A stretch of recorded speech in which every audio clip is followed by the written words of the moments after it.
What's up, everyone? Welcome into the Denver Sports Podcast. I'm Harrison Wind. As always, we are presented by Breckenridge Brewery, the official beer of DNVR.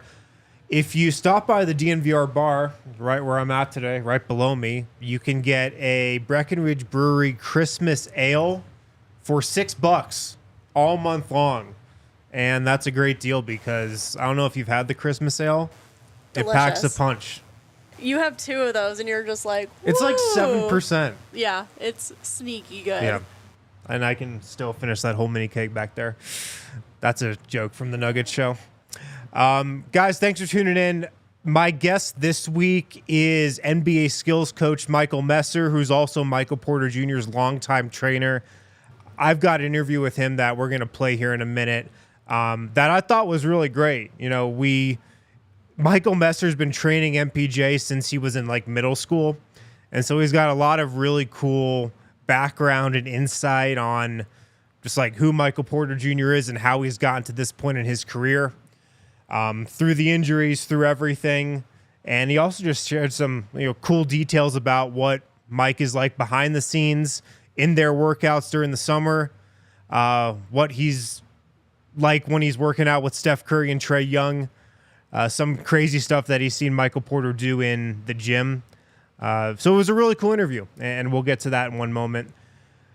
To start off this show, though, I kind of wanted to just give the state of the Nuggets through 22 games because this first stretch, I feel like, of the Nuggets season we've finished, and that stretch, it feels like, was highlighted by Jamal Murray being out of the lineup.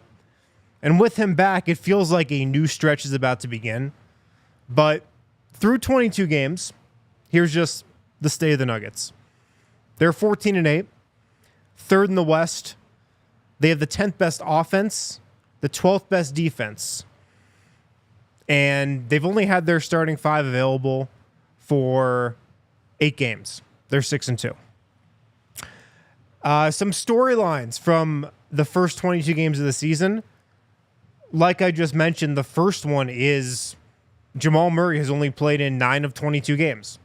That's probably the biggest storyline to the start of this Nuggets season. Also, just injuries in general. Michael Porter Jr., he missed the whole preseason.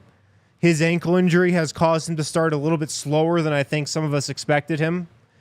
Another major storyline, Reggie Jackson has been a savior with Jamal Murray out. It's funny. You go back and watch some of our Nuggets shows during the offseason, probably about, right when Reggie Jackson signed. We weren't the biggest fans of the signing. It seemed like more money than the Nuggets should be giving him based off who Reggie Jackson was last year. But Reggie Jackson has been incredible for the Nuggets so far, and he's a huge reason why they are 14-8. He's having a career season. I mean, he's having like a career high efficiency offensive season. He's been just incredible. Another key storyline from this Nuggets season, Nikola Jokic looks like a much better player than he was last year, aside from the career worst shooting night he just had against the Clippers.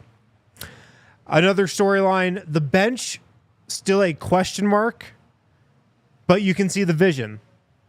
I don't think we really know what's going to happen at backup center, but I think we do know that Peyton Watson is going to become a key part of this team. He kind of already is off the bench, but he's going to continue to become a bigger and bigger and bigger part of this team. I say all that to say that last year after 22 games, the Nuggets were also 14-8. So through 22 games, Nuggets have the same record this year as they do last year. Last year, at this point in the season, they had the 4th best offense in the NBA. and the 26th best defense. If you guys remember, last year the Nuggets defense was terrible all season until the playoffs. We were wondering, like, can the Nuggets flip the switch? Can they actually play defense? And we found that out, I think, in game one, maybe even in quarter one against Minnesota in that first game, opening round. Oh, they can flip the switch. But for all last season, the Nuggets were terrible defensively. They're terrible with Nikola Jokic off the floor. The bench this year has actually been slightly better than it was last year. The Nuggets have actually been slightly better with Nikola Jokic off the floor this year than they were last year. So if you actually take a step back, the Nuggets are in a great spot, I think. 14-8, third in the West, 10th best offense, 12th best defense through 22 games, and Jamal Murray has only played in 9 of those. So all in all, I think the Nuggets are in a great position. Jamal Murray's healthy. He came back from his latest injury the other night against the Clippers. Nuggets lost that game, but I felt like Jamal Murray looked pretty good. He'll be in the lineup tonight against the Rockets, who Denver hosts here at Ball Arena on Friday. And the bench, I think, is figuring itself out. Like I just mentioned, Peyton Watson seems like he's becoming a bigger and bigger presence on this team. Every single game that the Nuggets play, it feels like he's really coming into his own. We still probably have to settle on a third guy off the bench that's going to be playing in the playoffs. Right now, it feels like P-Watt is that guy. I think he's got to do a little more to lock himself into the playoff rotation, but he's definitely got the inside track on being that third guy after Reggie Jackson and Christian Brown off the bench. So Denver's in a really good spot.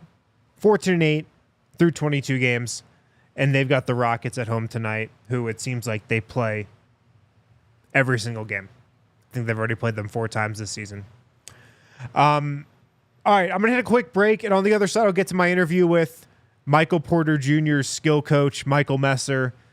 Really some great insight from him and stuff about MPJ that I don't think we've ever heard before, to be quite honest. I want to tell you guys about DraftKings Sportsbook real quick, though. In the NBA, the game can change in an instant, but no matter how the action unfolds, you know DraftKings Sportsbook has your back. This week, new customers can score $150 instantly in bonus bets for betting just $5 on basketball. So throw down $5 on Nuggets Rockets tonight. Doesn't matter who wins. You throw down $5, you get $150 instantly in bonus bets.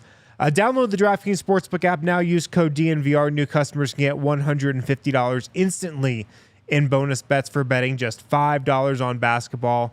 Only at DraftKings Sportsbook with code DNVR. The crown is yours. Gambling problem? Call 1-800-GAMBLER. In New York, call 877-8-HOPE-NY or text HOPE-NY to 467-369. In West Virginia, visit 1-800-GAMBLER.net. Please play responsibly. In Connecticut, help is available for problems with gambling. Call 888-789-777 or visit ccpg.org on behalf of Boot Hill Casino and Resort. Must be 21 or older in most eligible states, but age varies by jurisdiction. See DraftKings.com/sportsbook for details and state-specific responsible gambling resources. Eligibility and deposit restrictions apply. Bonus bets expire 168 hours after issuance. Terms at sportsbook.draftkings.com/basketball terms. Also, shout out to Breckenridge Brewery, the official beer of DNVR.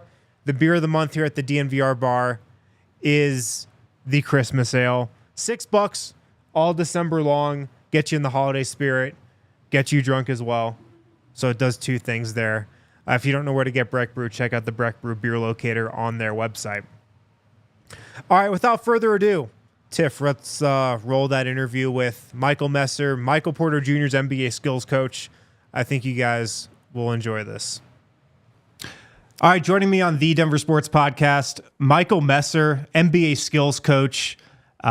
He trains a lot of NBA players. One guy that we're interested in that he trains, though, is Michael Porter Jr. Michael, thanks so much for coming on the Denver Sports Podcast and giving me some time, man. Of course. Yeah, Harrison, thanks for having me. And yeah, it's a fun time of year for all of us, I know. With, this time of year, most of my days are either traveling, in a lot of airports, and Mm-hmm. a lot of Zoom calls, FaceTimes throughout the day with my NBA clients, and then most nights are 3 or 4 basketball games. Watching those, breaking those down, and so yeah, love to talk about it. It's a fun, it's interesting. I know a lot of people have questions about um, my job, guys like me, because it's a thing. It's honestly a thing that 15 years ago wasn't Mm-hmm. really a thing. Um, but in the last 15 years, sports, especially professional sports, has become a lot more individualized as far as um, resources go, training goes. It's not just good enough anymore to show up to practice, work hard, get extra shots up. There's a whole lot more that goes into the analytics side of things, the film study, and then as far as off season, in season development, tweaks, all that stuff. So yeah, it's an interesting job. It's fun. There's a lot of guys that I get to work with, and of course, like you guys are focused on today. Mike is the client, my NBA client I've worked with the longest. Mm-hmm. I mean, there's so much there that I want to get into. First, though, I mean, your background, I'm always curious how, like, guys in your position get to be NBA skills coaches for specific players and how you took that route. So, what's just kind of your background and how did you, I guess, just arrive at this point? Yeah, I mean, I think that to answer that, the question that most people usually have when I explain what I do, people go, "Did you play in the NBA?" No, I did not. Um, but as some of my former, current and former clients and different people have pointed out um, on my behalf when having these discussions with teams or management or coaches, uh, Phil Jackson didn't have to be better than Michael Jordan to help Michael Jordan get better. Um, he just had to help Michael Jordan become a better Michael Jordan. And so my Mm-hmm. my role with a lot of these guys, it stems from the fact that I'm a basketball junkie myself. Grew up playing the game, always around the game. Played Division I college basketball at SIUE, which is Southern Illinois University, Edwardsville. Which there's been some conference realignment, but when I played, that was with schools like Murray State, Belmont, Mm-hmm. um, a lot of those kind of NC tournament teams. But yeah, had a successful, Division I playing career.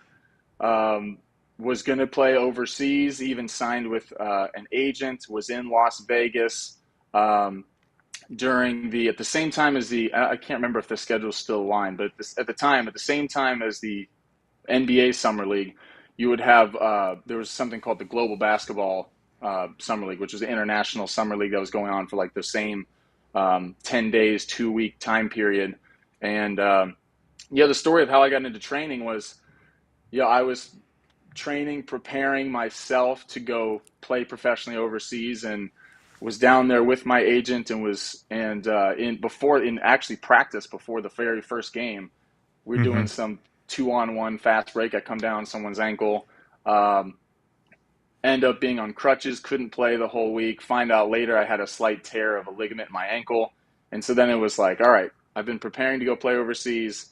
I got to sideline that at least for now as I rehab and um, prepare to hopefully make that transition next year. But then I thought, what is it that I actually want to do long term? Because overseas basketball, it has its pros and it also has its cons. There's Sure. people who thrive over there, and there's some good money to be made, and also some leagues where you end up, sorry, I know you played for us all year, but we don't have money to pay you at the end of the year, that type of a thing. So I kind of knew what I was getting into with that route, and knew that I didn't want to necessarily do that long term.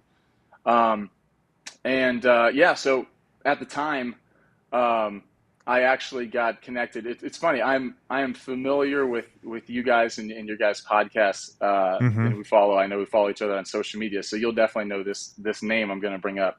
But I got a friend of mine from St. Louis, who's a couple years older than me, is Drew Hanlon, Of and course. yeah, and and Drew. So Drew and I actually played each other in college. We were in the same conference too, because he went to Gotcha. Belmont, I went to SIUE, and Drew was already doing his training thing. He was a few years ahead of me, had already kind of built up a clientele. And Drew and I got reconnected after I got injured. I saw him, ran into him, was just picking his brains about the actual business side, training side, like what does it actually look like day to day? How do you get in when you step into that sort of world? And so Drew helped me get started. He said, hey, instead of going to play overseas, why don't you try a similar route that I've done here. I can just kind of show you some things I think I've learned, so you can get started, and then basically you're kind of off running, doing your own thing. And so that's actually the way I got started. And so quickly that first couple of years turned into free basketball workouts for local. At the time, so my training with Mike, because this is kind of connected here. Yeah, that was going to be my next question. When did you start working with Mike? Because my story and his story are very intertwined. Mike and I knew each other before we ever started training together. Mike actually played, I want to say probably through, it wasn't with Mocan because then they split on different teams. I want to say maybe through like 14 and under AAU. Mike and my youngest brother played on the same team. Okay. And so we've been close. So my parents knew his parents growing up. There was this relationship kind of established there. And at the time, I was like a college basketball player, and he was entering high school when we like started spending a little bit more time together at those tournaments and everything. And then when I graduated, quickly it was like, hey, Mike, Mike, I think, was a sophomore in high school at the time. And, at the time, he's a sophomore in high school. I'm a trainer just getting started. It was like, hey, I'm not looking for anything in return here. Let's just, we have a good relationship. Do you want to get some work on the court together? And just did a bunch of free workouts and was just, a part of his, again, I always like to preface, Mike was the #1 player in the country before I met him. So we all know how good Mike was in high school. So that is his doing. But yeah, so we got training, and then that led to me training pretty much the entire Mizzou basketball team when he actually went to Mizzou, training his brother Jonte. Those relationships have led to some different guys. I know Tyler Cook used to play on the Nuggets. Tyler and I actually started training together right after the bubble, and kind of right when he parted with the Nuggets. And then, fast forward, it's now I'm working with, some of the main guys I work with, obviously MPJ, OG Anunoby is the other kind of really main, as far as big name guy. And then I also work with O'Shea Brissett on the Celtics, and then a handful of other guys that would probably consider me as like a part-time. Those 3 guys I just named are guys that, like, if you ask them, they go, who's your trainer? And they point to me. So pretty much do all their film work, all their off-season training, and then a handful of other guys that if we're in the same city, or maybe every summer when we go to Los Angeles, we connect and do a few weeks of work or do some film throughout the year. The job really started from playing basketball. Okay, now it kind of abruptly got cut short. What do I want to do long-term?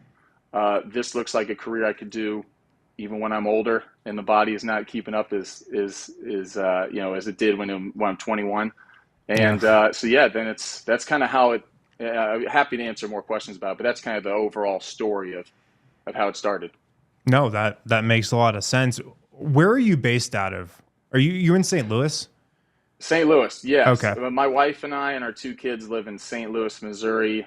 Most of the time this year, it's travel to everybody. Mike is, so again, the MPJ connection. Mike is obviously most of his family still lives in Columbia, Missouri, where Mizzou is, which from me is about an hour and a half away. So there's, it led to kind of easy transition into workouts. And then obviously now I travel to him to Denver and to where else we need to go to get our work in. But St. Louis is the home right now. So that kind of leads me into my next question. Obviously in the summer, he's out there, he's back home. You guys are probably working way more day to day, but during a season, how much, communication is there between you guys? How much back and forth is there? How much are you flying out to Denver to visit him? What's just kind of the day-to-day like with him during the season? Yeah, right now, this time of year, we're communicating every day or every other day. Mm-hmm. So a lot of communication, a lot of film work as far as, it's interesting. There's film work looks different points in the season. You don't need to, after every single game, go, okay, you don't need to hammer home little points after every single game. But most of our film work right now looks like, okay, let's identify some trends, some things that we want to clean up. If we have a few games in a row of some bad habits or some statistical drops because of certain decision making or style of play, we want to make sure we correct that before it becomes like a multiple week long thing. But then also just, hey, here's 6 plays from last night's game that I want to reinforce to you to keep going to. These are things you're having success with. Let's keep going here, but then also look at your reads. Next time when this defender comes over, here's your read. Little points like that where it's our film sessions sometimes in the off season might be sitting down together and watching full games together and watching a lot of film. Where right now these guys have such a busy schedule and they have so many guys in their ears already, just with coaching staff and everybody, that it's like quick hitting reminders before a game or quick little feedback post game to make sure that one, their confidence is always at a very high level, because these guys go as their confidence goes. Even for a guy like Mike, when we all know and we can see it in the body language and the energy level and the smile on his face when he's feeling it and he's feeling good, versus when it feels like every single shot, whether it's a make or miss, feels like it's make or break. That's when he's not necessarily at his best. I think all of us, I know you guys included, like an MPJ that's feeling good. When he's feeling good, the whole team's usually rolling, and a lot of blowouts happen when MPJ's playing well. Oh, we like when he's taking Mike threes. Do you know what a Mike 3 is? I am. So what's funny is I don't know if I know the origins of it, but I'm on Twitter enough to or X or whatever it's called now. Whatever. Enough to to have seen the Mike memes. I can say, because I've been with him in person, that he has seen those. Those are very funny. I think. Okay, he's very aware of the Mike. He's aware. Movement. He's aware. Okay. I think he has even seen. I don't even remember who to give credit to, because this could have been a couple years ago now. A particular one that I want to say was photoshopping someone receiving like a presidential medal of honor, and it's like Mike giving a medal to himself. I know exactly the one you're talking about too. That got a full laughter out of both he and I. I think we saw that post workout, and it was pretty funny. I'll explain the origin though. It was in the bubble, and it was against the Clippers, and he hit a dagger 3 from the right wing. What was it, like 2 minutes left or something, Kale? Yeah, and it was. He sizes him up. He waits. It was early. It was early in the shot clock. It was contested, and somebody asked him after the game, "What made you shoot it?" And he said, "Something told me to shoot it." And so now, whenever he takes like a no doubt, no hesitation 3, we call it a Mike 3. Yeah, that is. I remember the play exactly. He kind of looks down, even like sizing up, and you can just tell in his head he's thinking like, all right, I'm doing this. And he hits it, and I remember the bench's reaction running over it, because I think they called an immediate timeout. That's a fun moment there. Can you take me inside what Michael Porter Jr. workout looks like? I imagine there's a lot of shooting. I imagine you guys work on a lot of other stuff too, but can you take me inside what one of your guys' workouts looks like? Yeah, it's the workouts I think have transformed over the years. When he's younger, it's you're trying stuff out. You're kind of you're kind of trying to mold certain things and be like, okay, this is kind of the trajectory, or this is the thing that we're trying to add long term to your game. Where right now, We're certainly adding things. I mean, I think everyone's noticed that he's getting to the rim more this year. That has been a very big focus in the offseason. Trying to even get to the mid-range a little bit more, especially that free throw line jumper on some of their actions of not hesitating on it, getting to those spots and just rising up. The workout itself, to get really detailed, looks it's a combination of things. One, we're usually trying to address some of the things that we think, okay, if this season is to go how we want it to go, if we're to accomplish both team and personal goals, what are things that we need to be able to do this year that we couldn't do last year?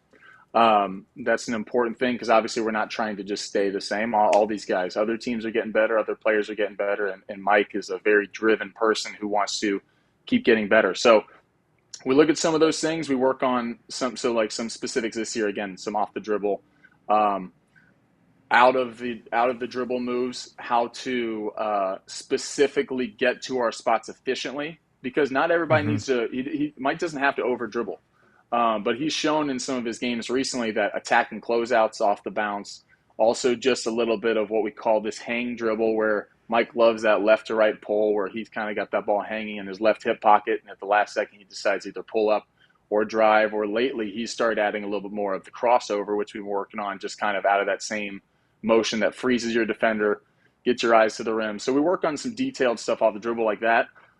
For shooting, the thing with Mike, and again, the numbers, I know it's funny because if you were to ask Mike right now, and obviously we're talking constantly, he's still like, oh man, if I could just be hitting my outside shots a little bit. And I'm like, dude, you're back to like 40%. I know. I was just looking at his stats today, and he's right under 40% right now, even though it kind of feels like he's started a bit slow. For sure. I mean, because this is a guy who we've seen him shoot, 44.5%. Yeah. This is a guy who, for a career in healthy seasons, he's never shot below 40%. So he is undoubtedly one of the greatest shooters in the world. So when we go to our workouts, it's not just like, hey, how do we just get a bunch of high volume shots up? That's part of it, but it's how do we refine and get better at some of the shots that we used to miss, which are some things that he's even kind of focusing on right now, which is sometimes it might be a balance correction, leaning shoulders and chest too far back, which is leaving his shot short a little bit, maybe not finishing the shot all the way, where he's kind of poking at the ball instead of holding the follow through all the way. But the workout itself usually looks like pretty intense. When we get to the shooting portions of the workout, they are very unlike, other than I'll say OG is like this as well, which OG right now is, he's shooting 41% from three. And that's not even necessarily the thing he's obviously known for, being an all-world defender. But OG has now picked up these things that Mike and I have been doing for the last few years, of these really intense shooting challenges where we're no longer going through workouts, going through spots and going like, okay, shoot till you make 5 or shoot till you make 10 or shoot, because, Mike's competitive and these guys thrive in competitive environments. And also just from a process standpoint, if you go 10 for 20 in an open gym, no defense game, so that's not very good. Sure. Or 10 for 30, obviously not very good at all. So most of our things have limitations and caps on them of, here's an example, like Mike does a drill every day this summer. We would finish our workouts with a shooting drill where Mike has to make 50 NBA threes without missing 2 in a row. He misses 2 in a row, we immediately start, he immediately drops the ball, does a few down and backs to get his heart rate up even more, because now he's got to continue doing the drill even when he's tired, and we start all the way back to the beginning. So there's one time this past offseason where he got to, I think, 48 makes. So he got to the last spot, because it's like 10, 10, 10, 5 spots around. He got to 48 makes, had just made 38 in a row, and then he misses back-to-back, and it's start over, go back, we're doing that again. So things that are, creating high-pressure moments in workouts, as far as like the internal pressure, not just defensive pressure, obviously we do that, but putting weight on every shot so that Mike doesn't ever lose focus. So that's been the big transition over the last few years.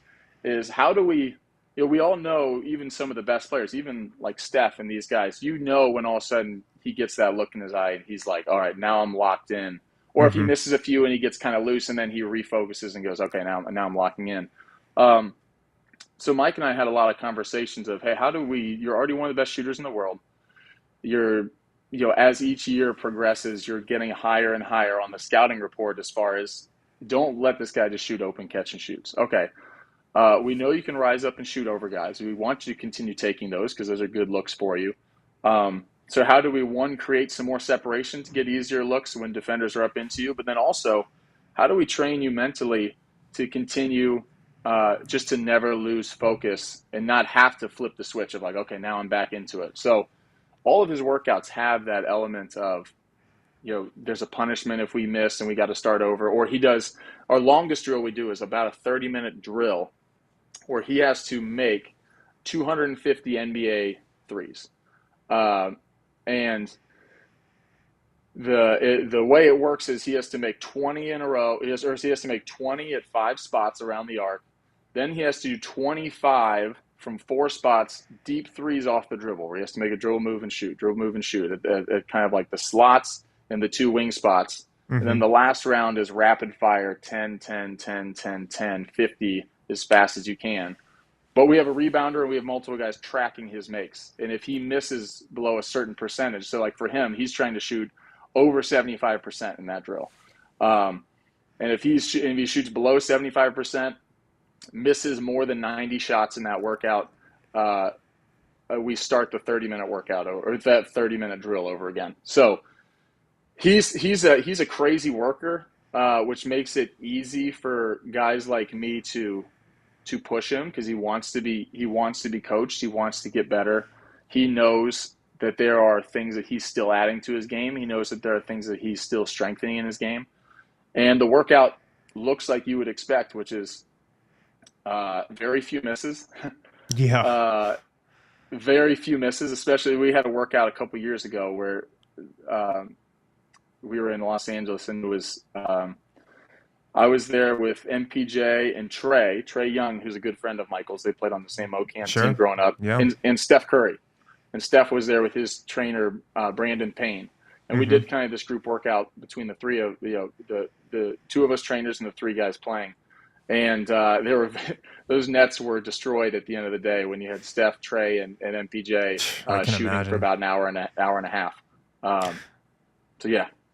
What's like the craziest thing you've seen him do in a workout? Like, is there a number of shots you've seen him hit in a row? I just think back to when I watch him, the little we get to watch of Nuggets practice and whatnot. And we watch them shooting at the end of it. And like, I could watch Michael Porter shoot threes forever. It's just so beautiful, but he's just like knocking in 20 in a row, but that's all we get to see. Yeah. What's like the craziest thing you've seen him do? Oh man. Yeah. He's done some wild things. Multiple times this year, which is when our schedule, usually Mike and I are training in, like near the end of the summer, we usually go to Los Angeles for a few weeks. Just a change of scenery, get out of Missouri a little bit, get together with some of the Nuggets teammates that are usually hanging out down there. And then also some of his other buddies, and playing some runs and stuff.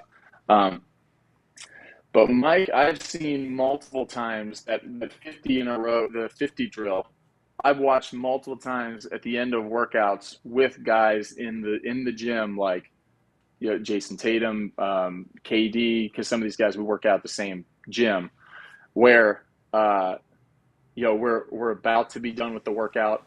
And Mike's like, hey, let's get a little more shooting in. And we do the 50 drill. And I think he wants to do it because he knows some people are watching. And and he'll just on the very first try, passing the ball, and he goes 50 straight and just beats the drill, doesn't miss a single shot. God damn. And he does it, and then like he gives a high five, acts like it's nothing. He just kind of he'll finish. All right, let's go. We get out of here. And I'm just like, dude, like so that's the reason why. That's the reason why we do some of those things, to continue to keep that mental intensity, the mental edge, because he has things like that in him Mm-hmm. that when like he does that because he knows like, okay, yeah, some guys are watching and just internally like not even just like, I mean, all these guys when they're in the gym together want to show, hey, can you do this? Can you do this? And Oh yeah. the fact that he can flip that switch and do that is just wild. I mean, there's also crazy. There's so many crazy things going all the way back to high school and everything that he's. I mean, he's the Mike and I knew each other again. He and my youngest brother played on the same AAU team, and this is a young MPJ story. But Mike and Jonte were both on my brother's AAU team, and one week they had some travel or something where both Mike and Jonte couldn't come to this particular tournament.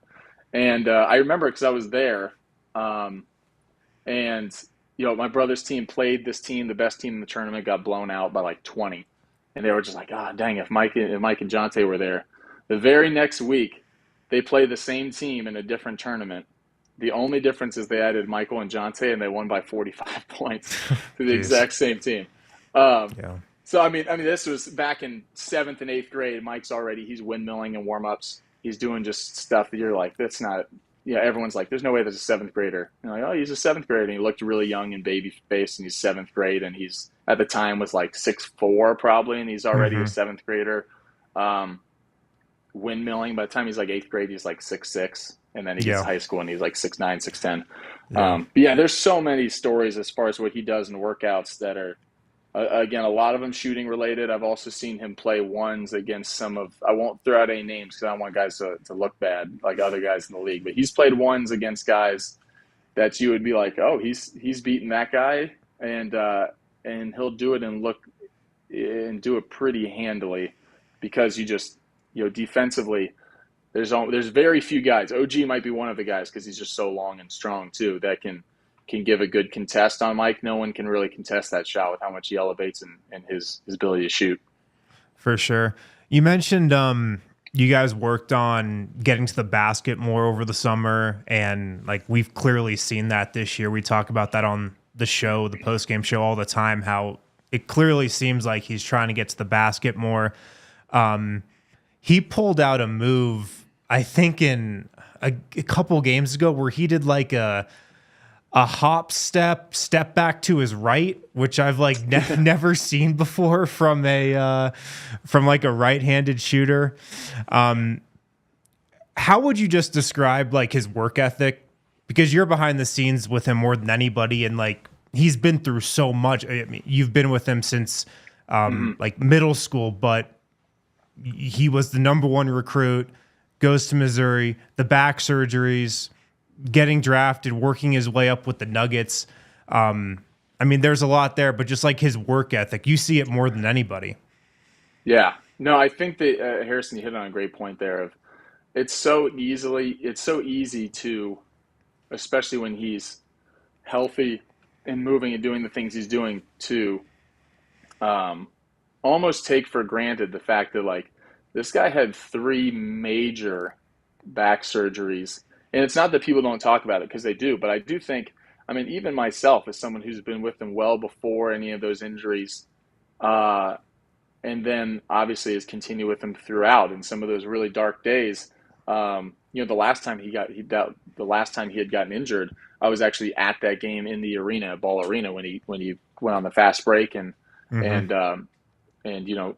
came up limping, and then obviously we know what happened after that. The mental strength to go through those serious, to one, be at like the mountaintop of, again, as far as you can be as far as a high schooler. From the time he was a sophomore, people were having conversations, is he the best high schooler in the country as a sophomore? And I remember that because Michael and Jason are good friends, and Jason's obviously from St. Louis, and Jason's high school is 10 minutes from me. And I know Jason well and see him a lot, Jason Tatum. And, the conversations all the way back then are like, is it MPJ or is it Jason? Is it, and like, these are, and obviously we've seen what Jason has gone on to do, and is, #1 guy on one of the contending teams. The mental strength it takes, but also the competitiveness and fire to each time those hurdles and obstacles come it'd be very easy to get down on yourself and be like, well, this is it. It's over, or just, man, I'll never get back to that, or I'll never do this. And what Mike has done each of those times, like, yeah, there's definitely there's moments where it's really hard when the immediate thing has happened. But his drive and his competitiveness and his work, I mean, he's a gym rat. I mean, I think Coach Malone has said it going back to obviously you hear Calvin Booth, all these guys. They're like, it's hard to get him out of the gym. Sometimes you have to coach him. I mean, in the off season, there's days where, especially given some of his medical history, where both myself or his manager, strength coach, his personal strength guy, Nicodemus, who goes with him in person to a lot of his games, have to be like, hey, dude, I know you want to get shots up today, or we need a day off.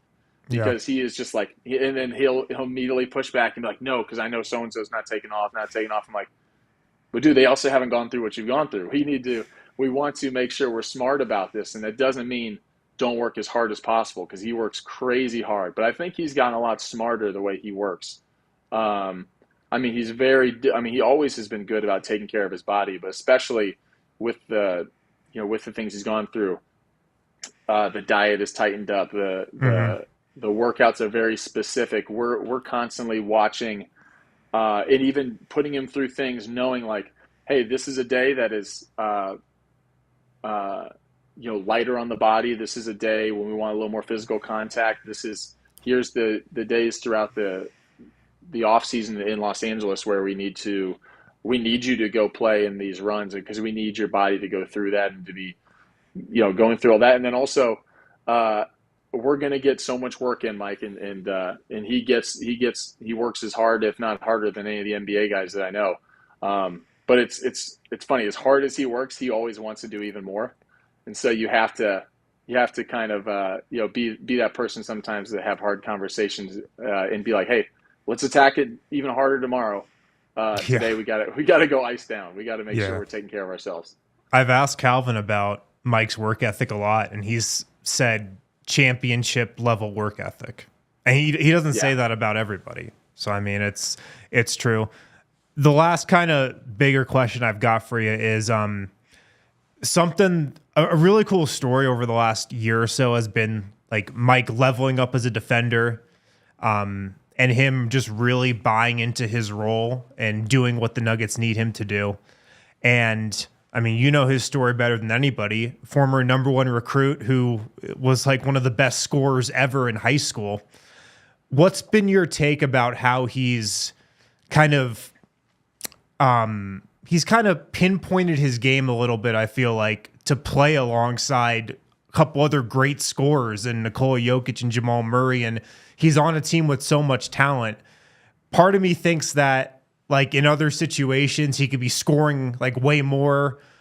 Even with the Nuggets, he could be looking to score way more. But over the last couple of years, it seems like he's placed such an emphasis on just doing what the team needs him to do and filling the role the Nuggets need for them to win a championship, which is obviously what happened. What have you thought about just kind of that part of his development? Yeah, he's done a really great job. It is a very hard thing for players of any caliber when they enter the NBA. And I know Mike has said this before, and it's a really good point. Had he not had the back injuries, he does not end up on the Nuggets. He doesn't end up on contending teams. But the blessings that go along with that is, he wouldn't have a championship right now, very likely, unless some of these other teams. The guy on his team, he's been the guy that when he was 15 years old, we go to an AAU tournament and people couldn't sit and couldn't find a place in the stands because people would go an hour early just to watch him. Yeah. So there's a level of exposure to fandom and like even in small doses then, but even bigger in college and obviously now the NBA, like fame at an early age when you're feeling invincible on top of the world. And then you have the injuries, and you also though go to a team that has Jokic, Jamal. At the time, you had Paul and Will Barton and Gary and these other guys who had been there for a while. And he's done such a good job. Fast forwarding to today, he's done such a good job of, as his body has gotten healthy, kind of dialing the different areas in which, and again, he's still continuing. I think there's still areas, just being transparent, where I think he can continue to be more aggressive. Which I think in the past I think that comes with some of the shot selection stuff that the team maybe wanted to clean up early on. Understandably, he's a guy who always feels like, if I can get a shot off, I can make a shot. Well, he jumps Now, so it doesn't high on always, his jump yeah, shot that nobody can contest it. So exactly. And we've all seen that. We've all seen that despite a good contest, he raises right over the top and makes it, and you're like, dang, maybe let's just see that the next 10 times in a row. But that's not the reality of the team situation. And when you've got Jokic, who's the current best player in the world, you've got Jamal coming off of just an insane finals run, and you also got Mike, though, who is, I don't know how well, I'm sure you guys, because you guys have spent time with him, but obviously I stay with him when I come in town. This is a guy who really wants to win, and it's very important for him to win and for their team to win. And so he's not a numbers guy, or like, oh man, I just want to get, if I had this many shots or this many.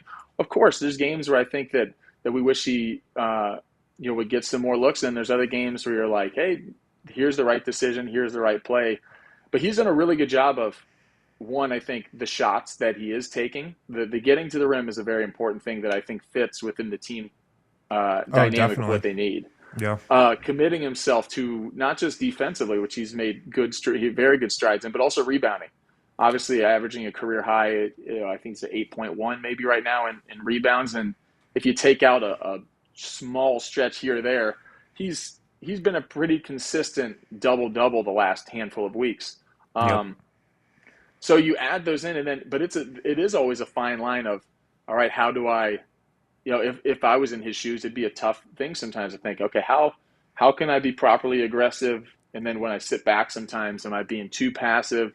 But I think he's done such a good job, and I think that both he and the team and everybody will continue to, I think get even more looks moving forward. But he's done a really good job of being efficient with what he's trying to do. Early in the season, we looked at some of his, he had kind of an early struggle at the beginning of the year. And one of the big things I point out to him, just going through some of like the analytics stuff, was that it was the most reliant he has ever been on his 3-pointer early in the season. And, as a top 5 shooter in the world, like Mike is, especially when he's dialed in like he normally is, him taking 10 threes a game can be a really good thing. But if you're taking 10 threes a game and you've shot 11 total shots on the game, now we're pigeonholing ourselves into, on nights when you're not hitting your shot, you're not being very effective. And Right. what he's done a good job of now is, I think there's times he can even, that maybe he turns down some threes to get to the mid-range or get to the rim a little bit, which is okay. I think that players, when they're focused on the right thing, there's going to be a little overcorrection sometimes. But now it's really balanced itself out well, where the 3 balls falling again, he's taking them in good high volume, while also getting 3 or 4 shots at the rim, a couple of offensive rebounds, get 2 or 3 shots in the mid range, and then on a night when everything's clicking, also getting 4+ free throws a night. So he's doing a great job. I think that the team has there's been ups and downs, obviously, weathering the storm through Jamal's early injury stuff, but Mike's been great. And I think he's really now kind of hitting his stride, where I think that not just the personal numbers, obviously, but the team success is going to continue gelling. And I think that he's going to be a big reason why. And he's probably getting close to completely over that ankle injury that I at least feel like probably affected him earlier in the season too. It definitely affected the 2 main things that I know he's talked about. It affected his balance on his shooting. Yeah, he has talked about that. Yeah. Yeah, because it's funny, even the smallest little thing, and it's not like every time it came down, it's like, excruciating pain. But when you feel it, you have a tendency to, and again, I'm a film guy, so I sent him a lot of shots early in the season that was like, hey, we're having a lot of one-footed landings here on our three when we're, again, it's different when you're shooting like a fadeaway, you have to beat a shot clock. But on a catch and shoot three, when you're open, you don't need to shoot and land one-footed. And he would respond and be like, yeah, it's the ankles in my head, just a little bit of like just landing on it. I feel it a little bit.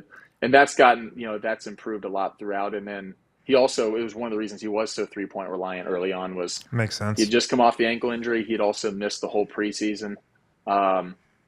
And for him, it's always like, what's your sharpest tool in your bag? And he's like, shoot, I can have, obviously hyperbole here, but I can be out there with barely able to move, and I feel like I can hit a bunch of threes. Like that's how Mike's like, I can shoot with the best of them always. Yeah. But then once his body his ankle was feeling much better, now he's like, okay, now we get the in-game reps, making the reads, attacking closeouts. His first step has gotten quicker. You just see he's lighter on his feet. He's also even just, I look at small things of, he's gotten more dunks recently. He hit a very nice dunk in the Suns game. Like when Mike's dunking the ball, he's feeling pretty good.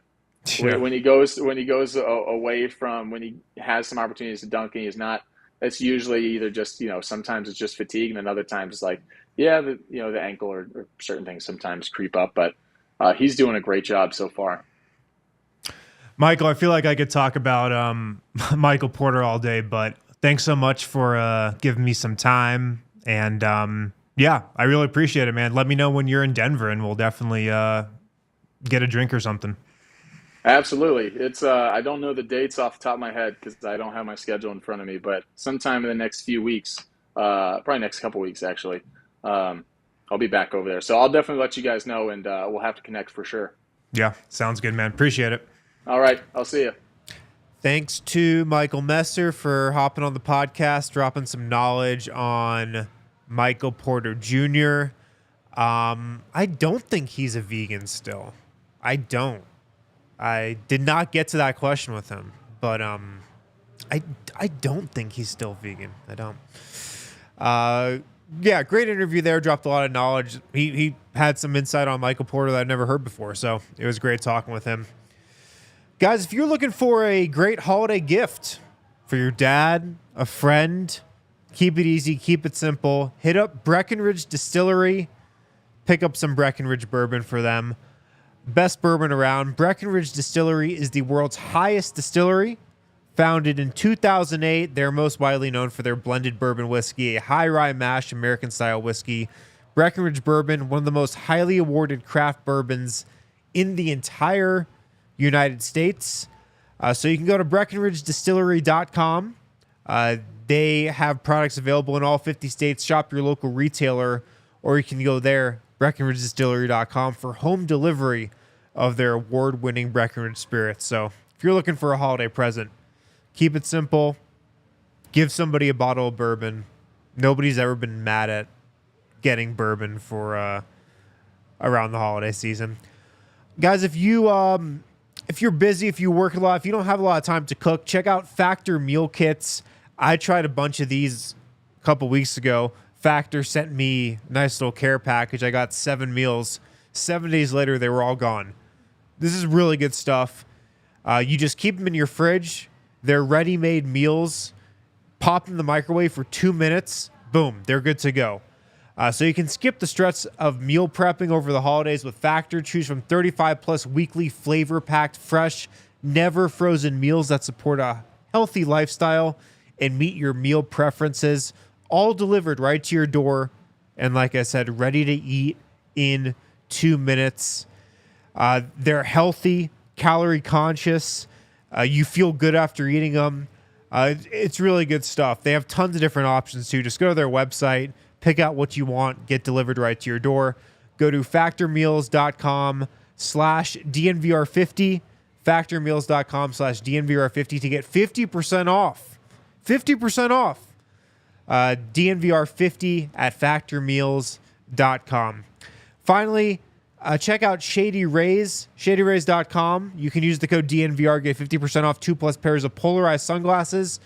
Try for yourself. The shades rated 5 stars by 250,000 people. They've also got a physical location at Park Meadows Mall, a full-stop shop for all things Shady Rays. But just go to shadyrays.com, browse their entire website, They got a style and a color for everybody, no matter what you're into. ShadyRays.com. Use the code DNVR, 50% off 2+ pairs of polarized sunglasses. All right, back here on the Denver Sports Podcast, presented by Breckenridge Brewery. Wrapping up with some mailbag questions. Only got time for a couple, but I'll get through a few here as we wrap up on this week's show. Friend of the show, Mike Olson, asks, what does Joker's arc for this season look like, both in terms of output but also happiness? Dude seems in a funk even with usually amazing numbers. Mike also writes a column on thednvr.com if you're interested in reading. He's a great writer and with great insight. What does Joker's arc look like for the rest of the season? Well, right now he's averaging 28.6 points. That's the most in his career. 12.9 rebounds. That's also a career high. 9.8 assists. That's tied with what he had last year, which is also a career high. I expect his scoring to drop mainly because Jamal Murray's back, and I don't know if it's actually in the best case of Nikola Jokic to try to score this much for the rest of the season. So I expect his scoring to drop. And with that, and with Jamal Murray coming back, I think he kind of gets out of this funk that he might be in right now. T. Sweezy asks, are the Timberwolves the team that the Nuggets are most likely to try to avoid having on their side of the playoff bracket come April? I think so. I think Minnesota right now is clearly, without a doubt, the toughest matchup for the Nuggets, and I don't think it's close. To me, it's the Timberwolves and then probably the Suns and Lakers in that next tier. But in my opinion, it's Minnesota clearly that Denver would not want to play. I think they're both the Nuggets' toughest matchup and the team that the Nuggets would definitely not want to play the most. This comes from Mile High Addy. Do you think Zeke will be shipped or traded at the deadline if they continue to play him as a 5? He has almost no role on this team. I don't think Zeke is done with the Nuggets. I mean, DeAndre Jordan has played in 3 straight games. I think the Nuggets will try Zeke Naji again, maybe tonight against Houston. I don't think DeAndre Jordan played great the other night against the Clippers. Look, Zeke Naji has not been great so far this season, but I think people are sleeping on him a little bit and being a little harder on him than they probably should be. So I actually do think he probably still has a role with this team going forward this season. Will he get traded? I'll say unlikely. Zeke signed an extension before this season. That extension doesn't kick in until next season. With that the case, it's actually kind of tough to trade him with how the salaries work and how they could match up. So I'd say it's unlikely he gets traded. Still possible for sure. But I don't think Zeke is somebody who you should write off as contributing this season. Finally, Blair chimes in. Last year, clearly there was a singular focus on winning a championship for the Nuggets. They talked about it from training camp. It feels like the focus is different from an outsider. Is the focus singular like last year, or is it maybe more on development for sustained success? This is a great question, and I think last year, I agree, their sole focus was on winning a championship. I think this year, and I've talked about this on our Nugget show, Calvin Booth is on Project Dynasty. What he did in the draft, what he did the rest of the offseason, the Nuggets want a sustained championship window. They want to be a dynasty.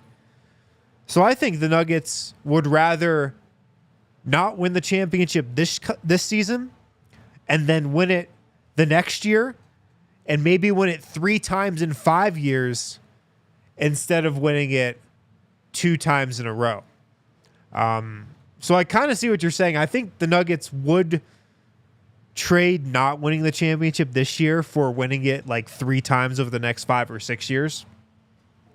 You can just tell that's what they're thinking based on the draft. The Nuggets picked 3 players in the top 40, signed them all to standard deals. They're trying to develop those guys. Julian Strawler's already playing this season.